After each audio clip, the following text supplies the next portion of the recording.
Welcome back to Jump Scare. I'm Betty. And I'm Shad. This week we cover the sequel to 2017's The Babysitter with The Babysitter, Killer Queen.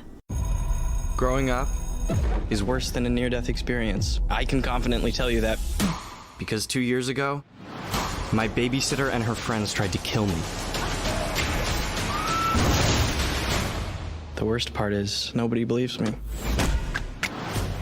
And now, everybody thinks I'm crazy, but I miss her. You're a weird little dude with a crush on a murderous, fictitious babysitter. We just gotta get you laid. That's your advice? That's what the just came out my mouth, ain't it?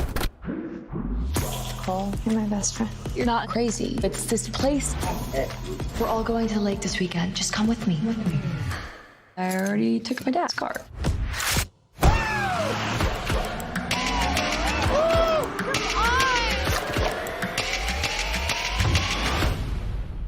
It's just you and me. We're back! Oh! Let's go, Cole! Oh, you okay? You look like you seen a gorgeous black ghost. Don't worry, guys.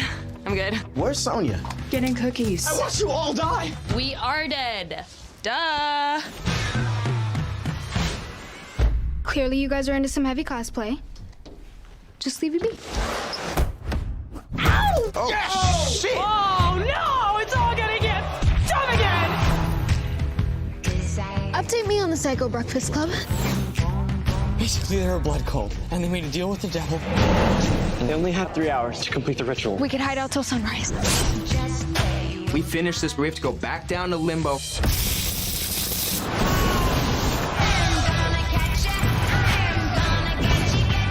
I love you, Cole.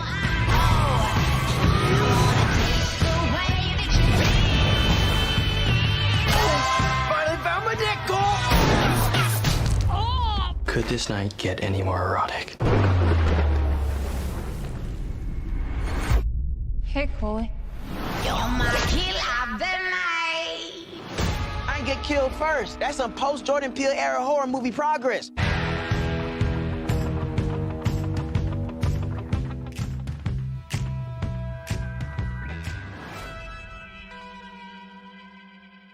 That was a mouthful. Yeah, I don't really know where the Queen part comes in. Thank you. That is exactly how I wanted to start this. I'm going to assume, spoiler, spoiler alert, that the Killer Queen is the Samara Weaving character. I guess I didn't really get that from it. I think they just wanted to use the Queen song really bad in the promos, and they just said, well, it doesn't make sense if there's not a Killer Queen in it. Fuck it, who'll notice? Why couldn't this be a prom movie? I would have... That would have made more sense, wouldn't it? Which there is, side note for the R.L. Stine Fear Street lovers, but there is a Killer Queen, I believe, book. Or maybe I just killed that, but I like Killer Queen. I really like that. I actually think there is an actual movie called Killer Queen too. Samara Weaving is reprising her role as Bee. Yeah.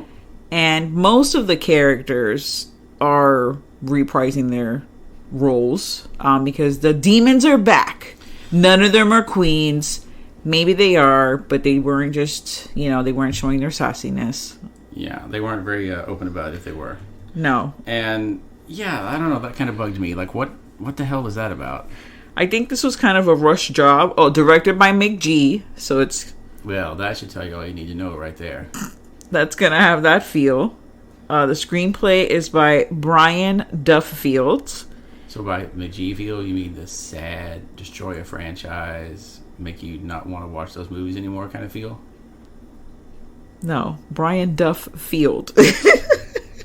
No, I was talking about McG. No, McG. Yes, McG. Underwater. Did we see that movie? Yes. He did that movie. He also wrote the screenplay for this film, that Brian Duffield. Well, that was a decent movie. Yeah, I guess. I don't know. It was fine. I know we usually wait until we give the ratings, right? Let's dive in. So we've already covered it's a Mick G horror film. So expect that kind of feel. You know what? I can't freaking complain. I'd rather watch all of Mick G's films 5 million times than watch one movie made by Rob Zombie?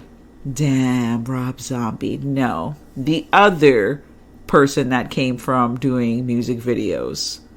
My best friend, the Transformers guy. I already erased the director's name from my head because Michael Bay. Michael Bay, because I hate him so bad he doesn't exist in my mind. Yes. We have Judah Law reprising his role.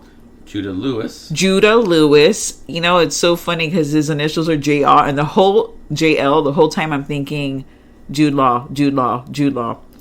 Judah Lewis as Cole, which I think that was the first movie he was ever in, that actor. Yeah. He was in like one other movie. Emily Lind, she plays Melanie. Emily Lind, who plays Melanie, that's a mouthful. There you go. As well. She is going to be in the new upcoming Gossip Girl show. They're bringing that back? Yeah, they are. I'm totally against it. And Phoebe, who's Jenny Ortega, she's the neighbor from You Season 2, the chick, the sassy Spanish girl, the young girl. Oh, yeah, okay. And she's also going to be in the new upcoming Scream 5. Oh, okay. And if you have no idea who she is, she was also, as I learned, because I just finished watching this, don't judge me, Jane the Virgin. So, the film, I have a lot of things that I would like to discuss. We talked about why it's named that. The second thing is Cole's corduroy suit that he wears throughout the whole film. What the fuck was that about? I guess they just needed a way to let you know right off the bat what kind of a sad nerd he really was, and nothing says sad, lonely nerd like a corduroy suit. Now, like at one point it was probably cool. In the 70s, he would have probably been an awesome dude. But now, no. No, in the 70s, he wasn't an awesome dude. The 70s, he was just a dude in the 70s because everyone was wearing corduroy. That's looked true. Exactly like this carpet, okay, that we had in our apartment in New York in like the mid 80s. Our carpet looked the same color. Like I was having like crazy flashbacks of like sitting on the carpet playing fucking Atari, you know. I was playing Atari at the time, so I wasn't playing, you know, Nintendo. We got that as a gift. So that definitely just completely threw me off, that choice for clothing. I get it. They could have just put him in some other wear, but this film, Mick G has, you know, very specific style when it comes to like how his characters are dressed, and like, or maybe that's just something that him and the person who does the clothing, they see eye to eye, and the music. So he likes, you know, the olden times, because there's a point in the movie like midway where they get into the whole boat, and the whole boat is very 70s-esque. Oh yeah, I mean that boat just screamed 60s, 70s kind of feel to it. It felt like they could have filmed the original Cape Fear on it. I feel like a mustache just would have I see like a mustache just in front of the boat, like, you know how they have like they have those stupid like eyelashes on the cars. Yeah, there's like a big 70s porn stash right on the front of that boat for sure. Well, Cole, no one believes Cole that, you know, he's had this experience 2 years ago, and 2 or 3 years ago, and, you know, everyone just thinks that he's nuts. His parents think he's crazy. He's seeing the school counselor, who's also the school nurse. Yeah, they kind of made a joke about budget cuts on that, so okay. They were trying to make a little joke on that one, but it was very little. And he tells the counselor, my like part where I was just like I had to giggle, was that he felt like Sarah Connor. Yeah. I did like that. Because it's just like, yes, that's exactly how she felt. No one believed her, and she knew she was fucking telling the truth. The parents are gonna put him away in a home, and for a psychiatric, I'm sorry, they're gonna put him away. He's gonna go to like a psychiatric high school. Oh, that's what they call it. They're gonna put him in a special care facility. So we're kind of like jumping a little. We're not gonna go speed per speed, but he kind of just goes with his friend Melanie off to like a Lake Tahoe party. She kind of like, I don't want to say she kidnaps him, but he definitely is like, I can't go to this school, can't face this. She's like, you should just run away with me. She has not confirmed whether or not she believes the story, even though she experienced some craziness in the first film. She's kind of like, you're the best and everything's gonna be okay, but she doesn't really, that should already be spoiler, the first indication that bitch evil. Let's just throw it out there. she's evil. She's up to something, and she definitely was. Yeah, I don't know. I don't like part of the things I don't like too is like the stories where it picks up and it's like, oh, everybody at the end of it was believing him, like you saw stuff, but then this time now nobody believes him. It's like now nobody believes anything. He's crazy. It just, I don't know. They kind of ended the last one on a good note. I don't know why they need to pick it up like that on this one. Yeah, I would have never, Mom, I can't say never, because nowadays it's all about the sequel, right? How many movies can we squeeze out of this one movie that did well? Let's just try to get all them out. And also, there's not a lot. It's slim pickings nowadays. So it's like, you can't really judge too much of what's out there, but we do. So there's that. The Street Fighter Mortal Kombat scene in slow-mo, that's actually more towards, I went all the way to the end of the movie. But that scene was just totally, I don't know. It's like people couldn't accept Scott Pilgrim way back when, and I love that movie. Hands down, that movie, I think it's fantastic. Never read the mangas or whatever, so I'm not going to be like it's completely accurate to everything that happened, but I did like the way that film, went about showing, the crazy visuals. Yeah, the visuals and like very comic booky with the noises and, the very specific game noises. If you knew, like if you had played those games, you knew exactly what game that was from. Oh, that's from, Zelda or whatever. And this tried to do that. It fell really flat on the face for me. I did not find it to be funny or cute or quirky at all. Well, and there's a whole like scene where the two of them are down in a basement and they're he's what's Cole and the other character, the Jenny Ortega character, and they're about to have sex, and then it cuts to, do you remember in the Naked Gun Part 2 when Leslie Nielsen and Priscilla Presley have sex, and it cuts to all the scenes of guys firing out of cannons, yes, trains going into tunnels, and rockets coming out of the ground and all that. They do that exact scene in this movie. And, I laughed my ass off in The Naked Gun because that's the kind of ridiculous bullshit movie that is. You just expect that sort of thing. But in this, it just didn't work, Sometimes it works and sometimes it doesn't work. And I don't think that the feel of this movie didn't really feel like it really knew what it wanted to be. Yeah, the tone was all over the place. It was crazy, dark, and then it was kooky fun. And then like there's a part where their dad is crying and is having a sentimental moment with his son, and it's like this is all just, this movie needs to take some medication because the emotions are everywhere. Yeah, it's everywhere. And like I said, that's the thing I didn't like about it is like in a Naked Gun movie, a crazy scene like that is fine because the whole tone of the movie is ridiculous like that. But that'd be like if right in the middle of a Scream movie they just started having a pie fight, It's kind of... Oh, wait, they did that in the Dawn of the Dead. Still. The tone's just all over the place. You can't really... I don't know. I just wasn't a big fan of this movie. The shirtless guy, Max, that's played by Robbie ML, he's really funny. So I liked all of this scenes that he's in, because he's really rooting for Cole. Like, he's just a guy's guy, and he's rooting for him and saying all kinds of shit, but also he's also trying to kill him, so... he's kind of like, hey, I gotta do this, but you're good cool. luck to you, little buddy. Exactly. And, He's related to the guy from Arrow somehow, the Stephen Amell. I don't know if he's his cousin, his brother, or whatever, but he's related to him. Okay. I think that's part of the joke of that's why he never wears a shirt, because in Arrow the guy never wears a shirt. So they're probably making fun of that a little bit. Yeah, he does. He definitely doesn't wear the shirtless. He's a shirtless guy throughout the whole movie. He was really funny, so I really did enjoy his character or him coming back.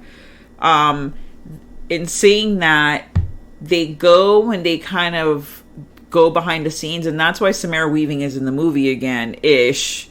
Because the film is not about her, and I guess I wasn't expecting to see her per se. Like, I actually had no expectation going. I didn't know what was going to be going on.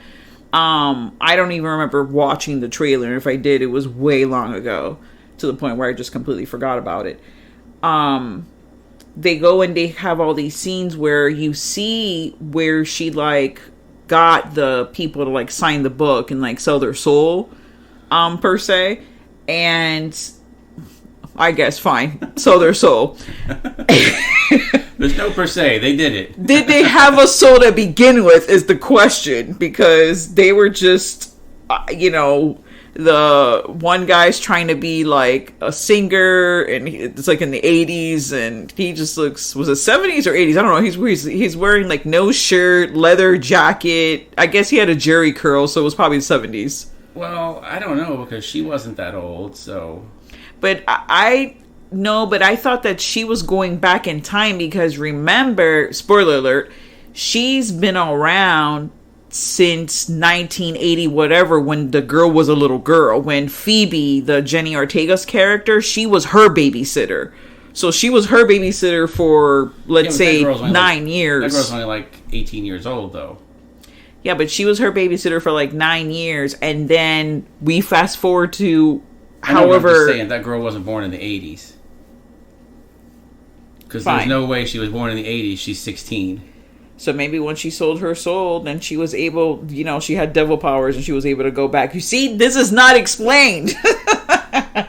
We don't know because they made it a point to show the other characters that they were not in the 90s or 2000s. The way that they were dressed, they were completely... The only one that was ambiguous was the Asian girl. See, I just thought the others were all kind of assholes. I didn't think they were supposed to be further back in time. Yeah, well, I guess we'll have to rewatch those parts, because they're specifically dressed certain... Two of them are specifically dressed during a time period. The guy's working in like a convenience store or whatever, and the redhead... she's trying to be a news reporter, and she has like the big ass hair, like just the way her suit looks, it just looked very 80s. So I couldn't tell you. I just didn't take it that way. I took it that they were just, all douchebags now. Yeah, because you made a point. She's been around for some time, because she hadn't aged in like 9 years or however long, because we don't really know how old the girl was. I'm going to say she was probably like 7 or 8 years old. Yeah. When she died, Samara. So Phoebe and Samara Weaving's character, B, they're connected, and she was their babysitter. Or she was her babysitter. And the reason why Phoebe lived was because the babysitter sold her soul to the devil, so then she can give life to the little girl who already like lost her parents. Which I feel like this was one of those things too, of back when they made this first one, Samara Weaving wasn't very popular, and now she's super popular. So in order to get her back, they had to reverse it and make her character a good person that was just out to do good and just got off track, and then, you know what I mean? Yeah. They kind of had to backtrack it to get her back in this, or they wanted to just make her into a good guy in this one, so there wouldn't be like, oh, that was that time Samara Weaving was evil. Yeah, I guess so. Because that whole thing. And then, oh man, I let's just throw a rating, and then we'll just keep complaining about the movie. I give it 1.5 knives. Yeah, I was going to say 1.5 too. So, yeah, 1.5 knives. Just because there's a few fun scenes in it, but for the most part, it just didn't need to be. Now, I'm going to catch you off guard now, because we had someone that asked me actually, hey, are you going to cover this movie? And I was like, I don't know, which is The Lodge. Oh, yeah, we did see that one a while back, didn't we? We did. We saw it as soon as we I want to say probably like a week after it had been out on, I believe it's on Hulu. It was a long time. I think it's Hulu. Yeah, I did not. This movie drove me crazy. I don't know why people like it. I need to know why. So please send us an email at staytunedtothehorror@gmail.com. Just let me know. It could be 2 sentences why you liked it, because I need a different perspective. There's so many things about the film. Let's move over. If you've never seen it, it's a movie where a husband decides he's going to have a relationship with a woman who he had been researching a cult. She's a survivor of the cult, and he decides to have a relationship with her and then let his children go away with them and a family trip to like some cabins like during fucking winter. And this is after he went and told their mom, hey, I'm going to start a relationship with her and I'm going to leave you. And then the mom just took out a gun and blew her brains out on the table while everybody was there. I did not like watching Alicia Silverstone blow her brains out. So let's just throw that out there, because that's who's blowing her brains out. Very insensitive to the whole thing. I felt like it was like, well, obviously he was already with the woman, but like 2 days later, she's coming over for like Thanksgiving. They had this weird like turkey.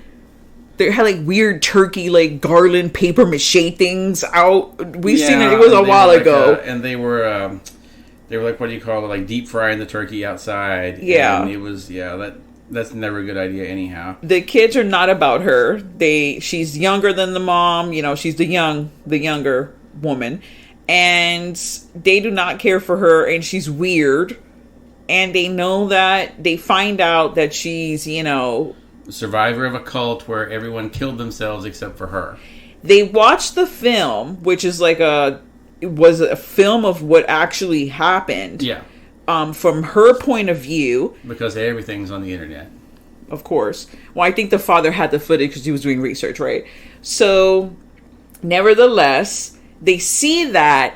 And this is the part of the movie that everyone that I've talked to that likes the movie has completely forgotten about. So maybe we're fucking nuts and this didn't actually happen. But we're going to say it happened because I'm like 98.5% sure that it happened.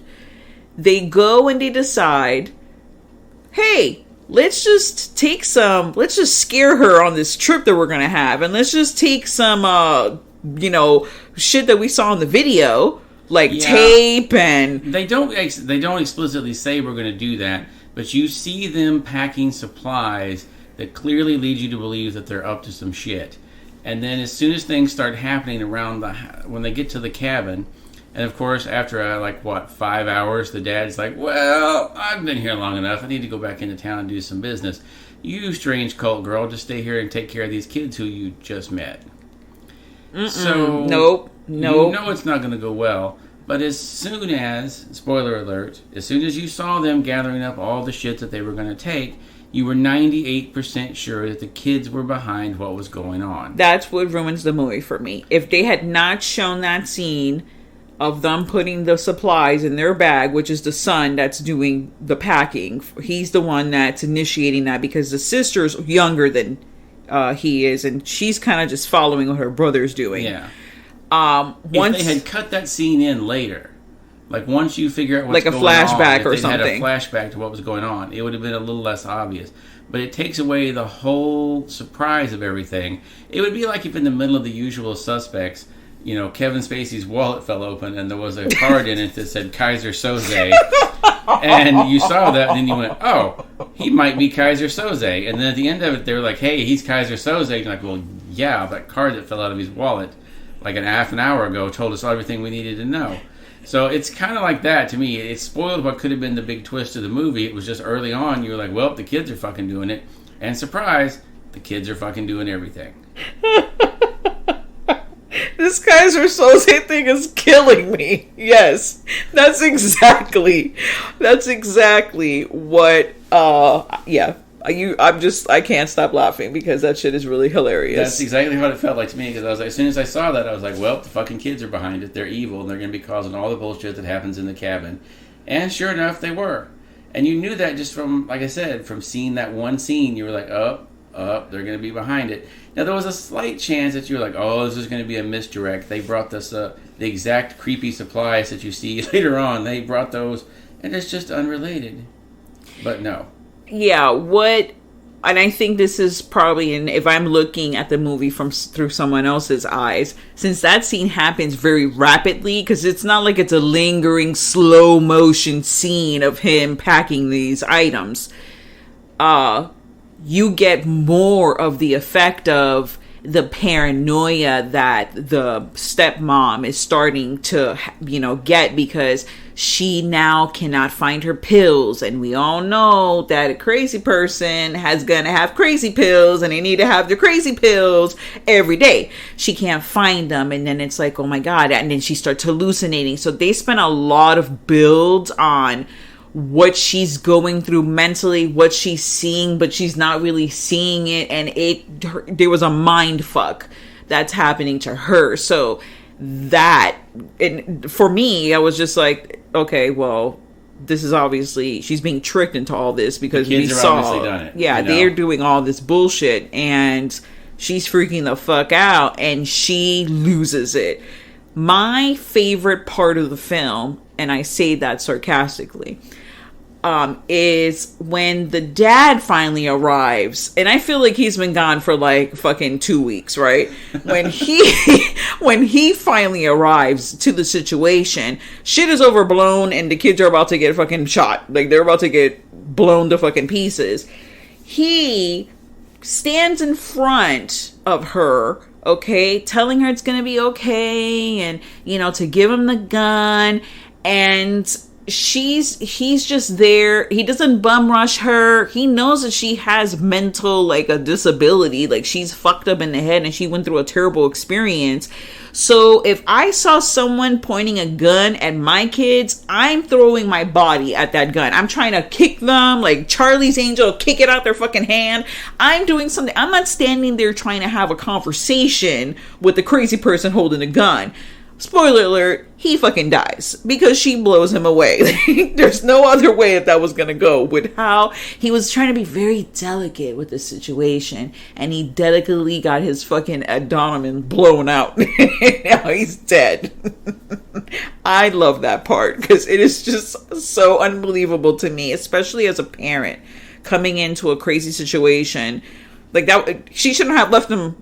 He shouldn't have left her with those children to begin with, but then we wouldn't have a movie, right? So, and they're never renting this lodge again. The lodge is like cursed for all eternity. Like, you're never going to get the stain out of this one. No, this is an Airbnb. Just burn it down and just make another one, like, 2 miles down away from this one, because it's not going to be good times and with the bad juju. And for anyone that hates that sort of thing, yes, the dog does die in this movie. So the dog's not making it out. So if that's a deal breaker for you, besides any of the other reasons we've just told you not to watch this movie, yep, they kill the dog too. Do we save you from a 2-hour, fuckus? Probably. Or, like I said, you love the movie. You see it in a completely different way. You want to point out or tell us, what your favorite scene is, or drop us a line and let us know, because we'd love to hear about it. Yeah, stay tuned to thehorror@gmail.com. I am willing to see the movie from someone else's eyes, because I can't get out of my own, view of it. Yeah, tell us your thoughts on The Lodge and The Babysitter, Killer Queen. We want to hear about that. If you have any requests for movies for us to cover for the show, or topics you'd like us to talk about, drop us a line. Stay tuned to thehorror@gmail.com. Can we call this the Rotten Apples episode? Yeah. This is the Rotten Apples for sure. Rotten Apples episode. Well, guys, thank you so much, and stay tuned to the horror. And now, folks, it's time to say goodnight. We sincerely appreciate your patronage and hope we've succeeded in bringing you an enjoyable evening of entertainment. Please drive home carefully and come back again soon. Good night.